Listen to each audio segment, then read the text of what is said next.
The art direction is completely stunning, and the characters feel super grounded, and the southern swampy folklore vibe it has really set it apart and give it a unique identity. But I did run into a few hiccups along the way with combat and traversal. The stop motion animation and like hand painted textures truly bring this game to life. It kind of reminds me of Arcane in terms of like visual richness and that just hand drawn feel. And I want to see more of this in games. I love it so much. It definitely helps it stand apart from other games I've played. With the music, I can't describe it because I'm not really a music gal, but it definitely hits home like eerie blues and makes me feel like I am walking around a swamp. So yeah, definitely helps set the tone for the game. When it comes to story and characters, I'm not going to spoil anything, but I am super intrigued by Hazel's connection to the supernatural.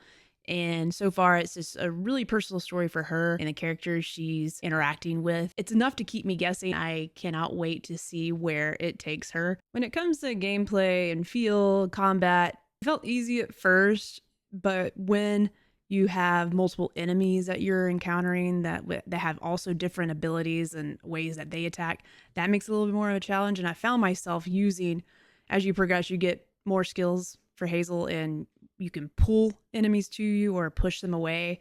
And I found myself having to use that a lot, especially if I was overwhelmed by multiple enemies, or there's like a heavier enemy with stronger attacks. You have a stun like spell too, where you can use that, and that enemy sort of hangs out like in a little stunned state for a minute, so I can like pull the other ones to me, kill them, and then go back to the heavier guys that are trying to get me. So that was fun. That made it a little bit more of a challenge and allowed me to be strategic with how I was gonna tackle the next encounter. With the abilities that Hazel gets, it does definitely add more to the combat, and I'm interested to see what I unlock more of and how that enhances or evolves as I continue the journey. And talking about like just traversing the world, you do start out with like a jump, and then you unlock a double jump and a glide, which gliding's really fun in this game. I like to try to get to other areas on the map. But once I got my double jump and the glide ability, it was much more fun to move around this world.